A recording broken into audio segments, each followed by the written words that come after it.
Tonight at 9 on WOUB. Now at 6:30, trouble in Trimble. Teachers brace for major layoffs as the district struggles with a $3 million debt. Why the board says the layoffs are necessary. Plus, Vice President J.D. Vance is in Rome to discuss the possibility of a trade deal with the European Union. This as countries are on edge after President Donald Trump's tariff threats. And in sports, Ohio and Miami met earlier today in the start of a massive MAC series. We have the highlights from this afternoon's doubleheader. Newswatch starts right now.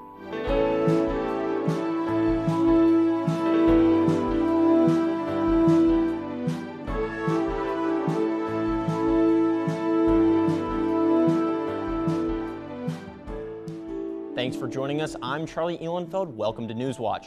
We have a lot of stories to get to tonight, but first let's take it over to Rachel at the Weather Center. Rachel, is today's warm weather going to stick around?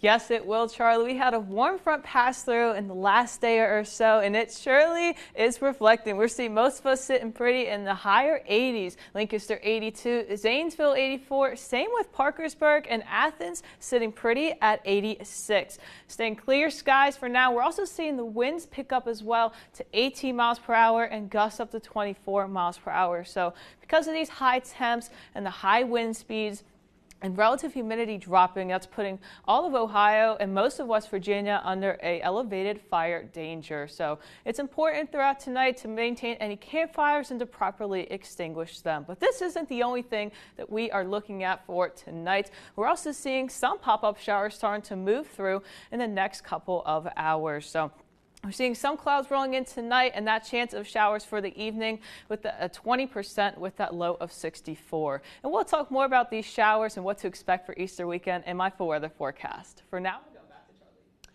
Thanks, Rachel. The Ohio University Police Department is looking for a suspect wanted for sexual imposition. Police report says a female employee working at Memorial Auditorium last night was showing guests to their seats when the suspect grabbed her left breast.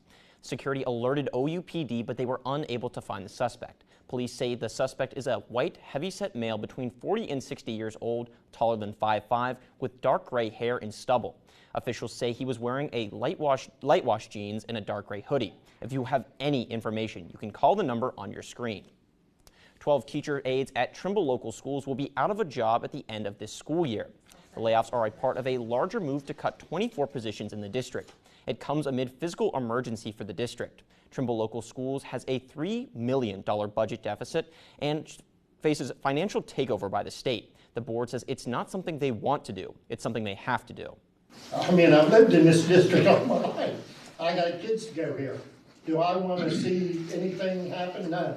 But do you want the doors closed? The board says 11 employees of the 24 employees affected by the position cuts will have an opportunity to fill other positions in the district if they are qualified. WOUB has followed the increasing funding issues in Southeast Ohio, and in a Newswatch special report, we are looking at what a second Trump administration means for our region, while also looking at the future for Ohio schools at the state and local levels. Take a look. The loss of any federal funding for any area of the state is going to be devastating. President Donald Trump begins to dismantle the Department of Education, marking the end to a key resource for educators. Leaving teachers, parents, and students to wonder, what is next? In times like this, we do have to come together, think about what's best for students. This story and more on a Newswatch special report, Southeast Ohio under a second Trump presidency.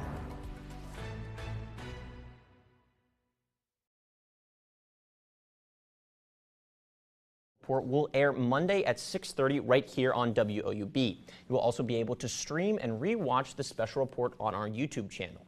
A longer in-depth podcast version from the outlet will also come out Monday wherever you get your podcasts. Oral arguments in the case challenging the Athens City plastic bag ban started with the city's attorney saying they didn't violate state law. The city argued it was exercising its constitutional right to home rule through the ban, which the state claims goes against state law allowing people to use plastic bags. The ban prevented businesses from providing plastic bags to customers, not consumers from using them, which the city's attorney said was an important distinction. The appeals court will decide the case in the coming weeks. This is only the beginning in the court proceedings in the case, against the bag ban. For more updates, head to our website, woub.org, or the WOUB app. The Chillicothe paper mill is pausing its permanent closure.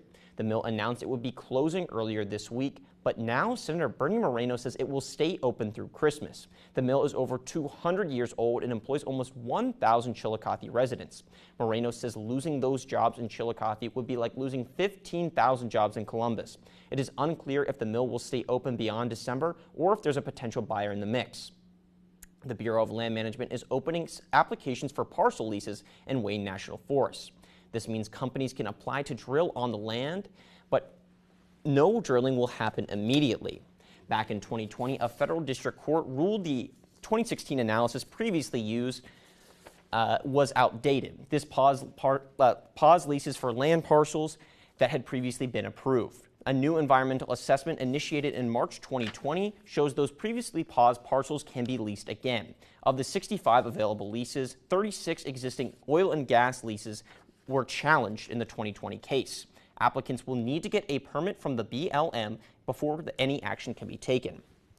Vice President J.D. Vance arrived in Rome today and was welcomed by Italian Prime Minister Giorgia Meloni, whom he and President Donald Trump met with yesterday at the White House. Washington correspondent Julia Benbrook is at the White House with more on the ongoing trade talks. When President Trump met with Italy's Prime Minister Meloni here at the White House this week, the two leaders expressed confidence that the United States would be able to reach a trade deal with the European Union. But they didn't provide a lot of specifics about what a deal might look like. The very next day, Vice President Vance was in Italy and continued conversations. I've been missing you. It's been a long time. These are closely watched visits, with many looking to see how willing the administration is to strike deals with trade partners hoping to find relief from Trump's tariffs. We're having some big trade negotiations between not just Italy and the United States, but the whole European Union. We talked a great deal about that yesterday with the president, and we'll follow up on those conversations today. After Italy, Vance will travel to India to meet with leaders there, including Prime Minister Modi. The vice president's office released a statement about the second family's week-long trip, saying, quote, the vice president will discuss shared economic and geopolitical priorities with leaders in each country. This comes as the White House says several countries are in line to meet with the administration and talk trade, looking to secure some sort of a trade agreement before Trump's 90-day pause on his so-called Liberation Day tariffs ends. Reporting at the White House, I'm Julia Benbrook. Two key federal programs that help millions of low-income Americans are in jeopardy. The Trump administration's draft for the next year's fiscal budget wants to end funding for Head Start and for the Low-Income Energy Assistance Program. Head Start provides early education and other services to nearly 800,000 kids. And the Low-Income Home Energy Assistance Program assists about 6 million households with their utility bills. The move to eliminate funding is a part of a proposed plan to slash roughly a third of the discretionary health budget and shrink health agencies. However, Trump still needs Congress's approval. The U.S. is planning to impose new import fees on Chinese ships. The fees will be charged on all Chinese-built and owned ships docking in U.S. ports, with the amounts of net weight or goods carried on board. They'll begin in about 6 months and will be rolled out in phases. The U.S. government says the fees could also be raised further in coming years. The Trump administration says it aims to these fees aim to revive American shipbuilding against China's dominance in the industry as the latest move in the country's trade war with China. A federal judge says he will not micromanage the White House's handling of its newly reworked press corps rotation. This after the Associated Press complained officials were violating his ruling, which struck down a ban President Trump instituted against the AP earlier this year. The judge acknowledged that under the newly reworked rotation, the AP had not been picked frequently this week for a spot in the system, but he said it appeared to comply with last week's ruling, and that it is too early to know if the White House intends to completely shut out the AP. 2 people are dead after a shooting spree at Florida State University in Tallahassee yesterday. Officials say the fatalities include 2 men who weren't students. They say at least 5 others were injured. Amy Kiley reports on how witnesses say the shooting unfolded. He let off a shot kind of in our direction. Witnesses recount terror and disbelief during a deadly shooting rampage at Florida State University yesterday. A dangerous or life-threatening situation exists. 2 people are dead and several are wounded as a result of that violence. One student says she was walking across the green near the Student Union building when she saw a man standing near an orange Hummer. She says he fired a gun in her general direction and then pulled a smaller firearm out of the vehicle. She recalls he was scowling but calm and says he shot a woman wearing purple scrubs in the back. That's when I realized there was no target and that it was anybody he could see, and I took off. The witness says she heard repeated gunshots behind her as she ran to her apartment. It still honestly hasn't really settled that those guns were real and people died. Another student says he was in a nearby classroom and helped barricade this door. A priest says he helped people shelter in a nearby church building. He says he later went out to minister to any victims and saw a body. I had the realization that, even if this isn't my kid, this is somebody's kid.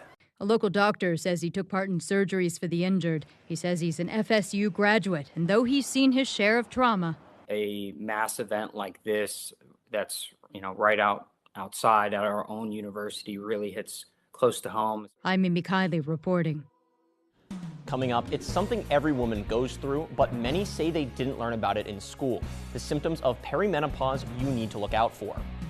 And the latest scam trying to steal your personal information. What experts say you can do to keep your data safe. And we had some nice weather today, but we are seeing some storms moving in the next couple of hours. Find out what your Easter weekend looks like when Newswatch returns.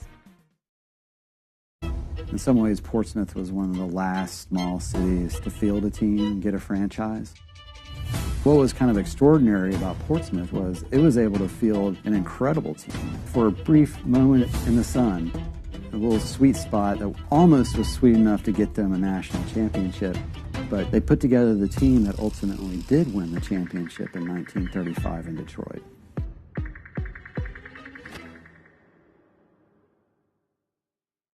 WOUB is recognizing members of our Cornerstone Society. The Cornerstone Society is a group that wants to ensure the future of public media in our region. It includes people across our area who value news, entertainment, and cultural programming, as well as the educational services WOUB provides. Also included are graduates of Ohio University who took part in the WOUB Student Professional Development Program. Thanks to the Cornerstone Society for their generous support. To learn how you can be involved, email woub@woub.org. For more than 70 years, WOUB Public Media has been the place where people in our region turn to learn how stories of the past ignite the imagination of the future. It's where information, entertainment, and education work together to inform, enlighten, and inspire generations. It's the place where the community gathers to hear and see our world in new and innovative ways. WOUB, the public media you trust that's worthy of your support. If anybody wants to understand the importance of food assistance, try and skip breakfast and lunch, and see how you feel. A key federal program connecting farmers with food banks is cut, upending an important source of food for organizations. Plus, a growing trade war has the agriculture industry worried. But there's another problem. Put down the weapons and work together on a farm bill. These stories and more on a Newswatch special report, Southeast Ohio under a second Trump presidency.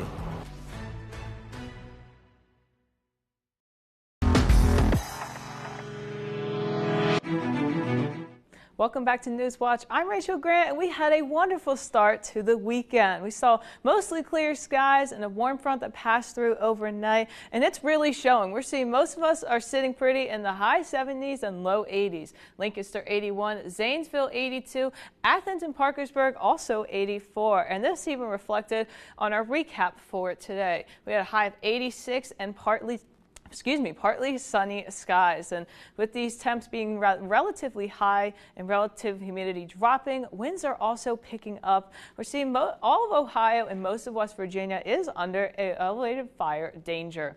And this just saying that tonight is important to maintain any campfires and to extinguish them properly. But this isn't the only thing that we're keeping an eye on. For looking toward the Great Lakes, we'll be seeing a storm system really developing and just starting to move past the Midwest in the next couple of hours. So it's going to graze through northern Ohio and just pass by southern Ohio. But as we're getting into tonight, that's where we start to see a few rounds of pop-up showers. We'll be seeing 20% chance of showers tonight with that low of 64. So the time frame for when it's supposed to start with the pop-up shower is going to start around 3 a.m. And that's seen behind me. We're going to see it move, starting to pass through northern Ohio, starting around 3 a.m. It's going to be consistently on and off until around 3 p.m. So staying relatively clear for now.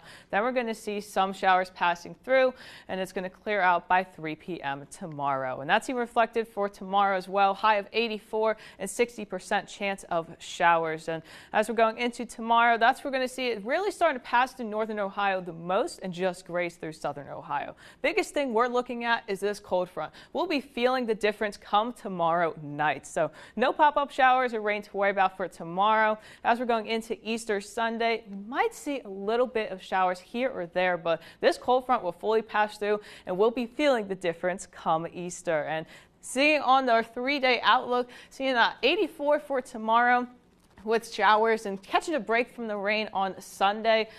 With a high of 77, but then showers return again on Monday, and then we'll get another break from the rain on Tuesday. Still feeling that difference from that cold front, dropping down to 73, and then we'll see a warm front pass through come Wednesday.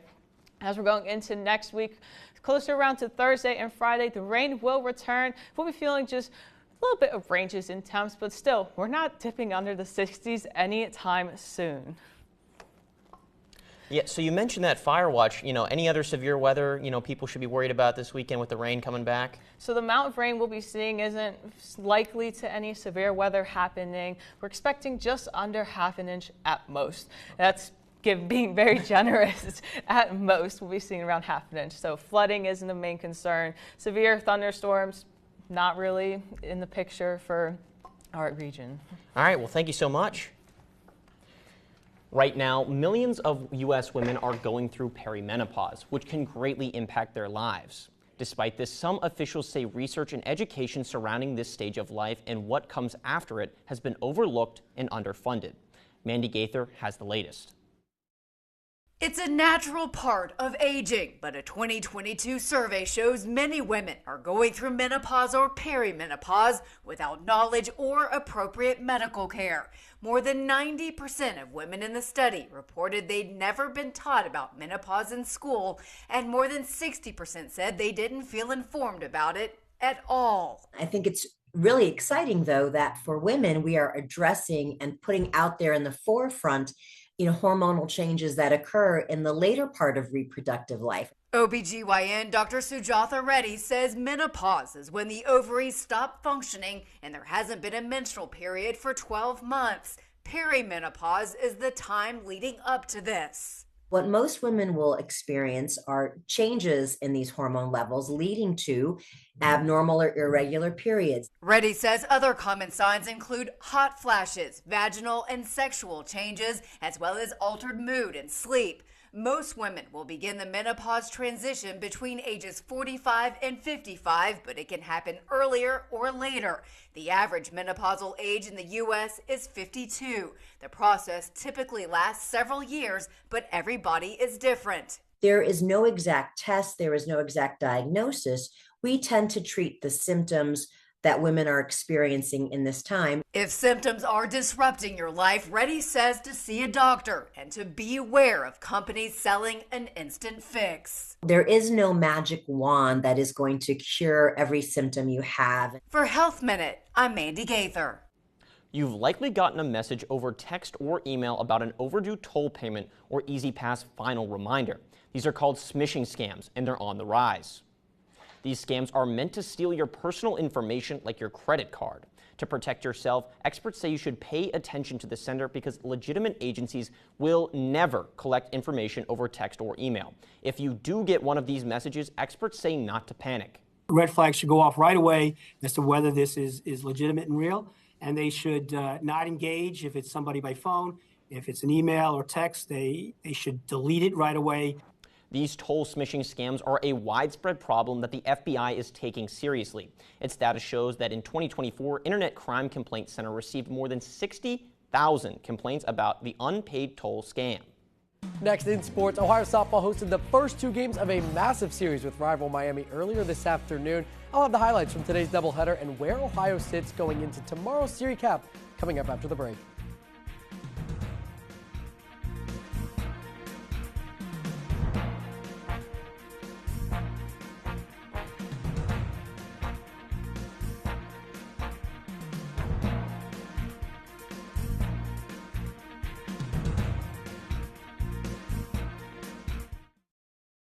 You are under arrest on suspicion of theft. I want a full investigation. Please, I am a Rohan. Louis is planning to tax the aristocracy. The Parliament will be in uproar. Countess de Valois has been extorting donations. Find this woman. I want her arrested. And no king will dare disrespect a Rohan again. Whatever you have in mind, do it. Sunday at 10 on WOUB. On Masterpiece, Jane Austen was my sister. He was saddled with me forever. Perhaps there is a biography to be written. Everything one needs to know is found within the pages of her novels. Did she ever know love? There's sure to be letters that will cast up all manner of treasure. Why ever would you think that? Miss Austen on Masterpiece.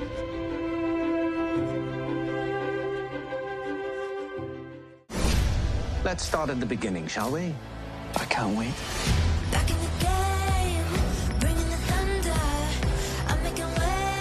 People will be watching your every move. I can handle it. Let's go. So, what's your secret? Things are starting to move in the right direction. Tell us everything. Are you ready for more? Just getting started. Locked on the target. Are you ready for more? No one is going to tell me who I can or can't be. Troubles, honey? Like you wouldn't believe. Hop in. Every day, I see the evidence of all that love can do. Whatever happens, we'll be together.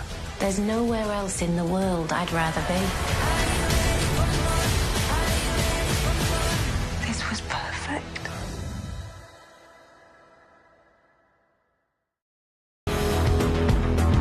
Welcome into sports. I'm Andrew Bowlby. This weekend series between Miami and Ohio on the softball field kicked off today and will play a major role in the top half of the MAC standings. To add a layer of context, Ohio was 0-4 against Miami last year, and the last time they beat the Redhawks was all the way back in 2023. Star pitcher Skip Miller was on the mound in Game 1 and was great, but more on that in a second. To the bottom of the third, Maddie Wilcox up in a scoreless game. She gets enough for her 5th home run of the year. Bobcats up 2-0. And back to Miller. She was special in Game 1, pitching a complete game and earning her 13th victory of the season. Struck out 10 Miami batters and only allowed 5 hits. The Bobcats won 2-0, and it was the first time Ohio shut out Miami since May 9th, 2018. Game 2 saw Anna Wise get the start, and she matched Miller's performance, allowing only 1 run. Brianna Farmer scored 2 of Ohio's 3 runs on 1 swing in the 5th. The Bobcats got insurance in the 6th and swept the Battle of the Bricks doubleheader. The series wraps up tomorrow at noon for Senior Day. Ohio baseball is on the road this weekend facing Kent State in a series that could determine their chance to play in the MAC tournament. While the Bobcats won't officially be eliminated with this weekend, yesterday's result doesn't bode well for the rest of the season. Kent State won the opening game of the series 14-3. Alejandro Coves knocked in 4 RBIs Thursday, propelling the Golden Flashes to the victory. Things got out of hand when Kent State turned a 2-0 lead into 10-0 in the bottom of the third. First pitch of Game 2 was earlier today, and Ohio was not able to flip the script. The final today was nearly the same as yesterday, with the Golden Flashes winning 14-2. Ben Slanker did hit his 16th home run this season, bringing him up to a tie for 3rd most in the nation. The final game of the series will be tomorrow afternoon, and Ohio needs a win if they want to keep their MAC tournament hopes alive. For Ohio football, the official start of the 2025 season is tomorrow at Peden Stadium with the team's spring game, and it marks the beginning of a year where the Bobcats will be defending a MAC championship for the first time since the 1969 season, and there are a couple of main storylines to follow.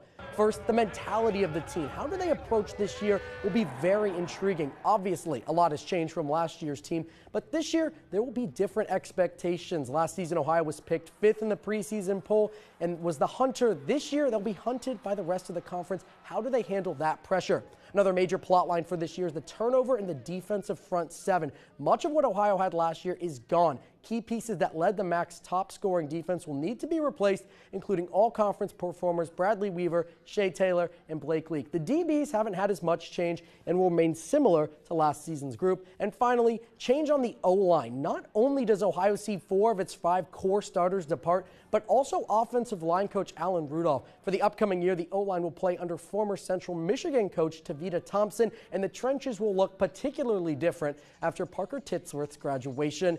Tomorrow's extravaganza will begin at 11 a.m. and fans are welcome to attend for free with gates opening at 10. Following the scrimmage, there will even be an Easter egg hunt for fans of all ages. Charlie? Thanks, Bolby. Still ahead, raccoon rescue. What one man did when he saw a raccoon in distress.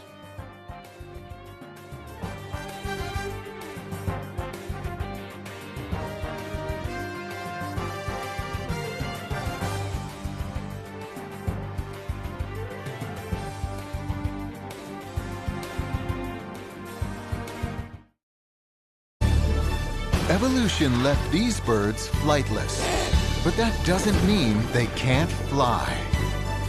For the first time, meet all 18 species, every member of this remarkable family.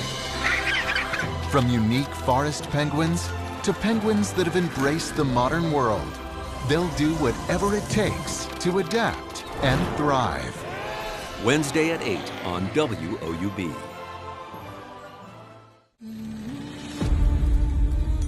There are secrets buried in time. Until now. Walk in the footsteps of long-lost giants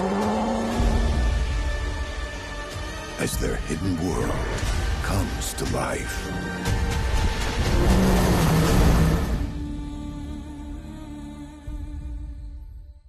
For intelligent, insightful reporting. Were you surprised that they were using Signal to talk about really sensitive stuff? There have been screw-ups in Washington since time immemorial, but I can't think of one quite like this. Join moderator Jeffrey Goldberg and the country's best journalists for incisive analysis of the most consequential stories. There's been a lot of soul-searching on the Democrat side about what went wrong. Once these tariffs go in, the question becomes how long they will stick to this policy and what will be the breaking point.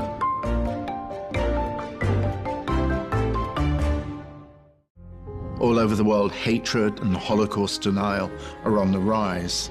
And as we reach a moment when the last survivors are passing on, it's now up to us historians to make sure that the full enormity of what happened will always be remembered. Auschwitz did not fall from the sky. It comes step by step. Evil comes step by step. Tuesday at 9 on WOUB.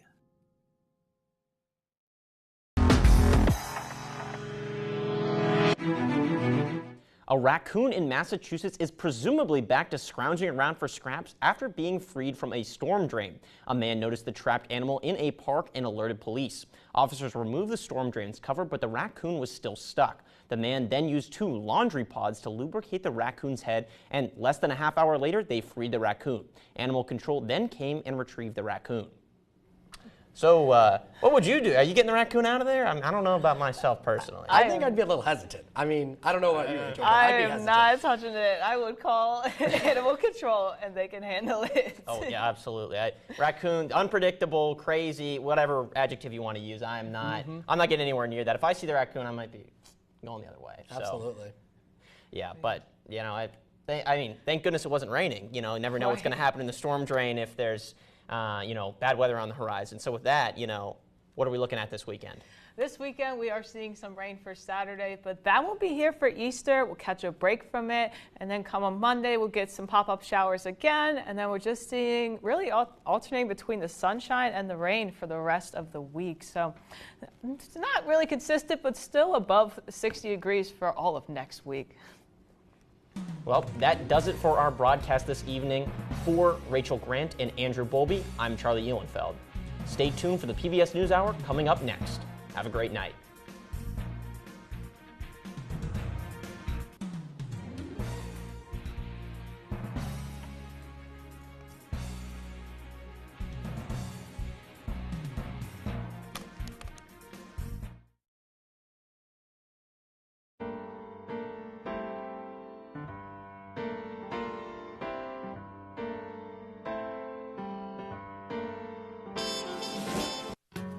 Support comes from Goldsberry Wealth Strategies, focusing on helping people achieve a life well lived with a custom strategy.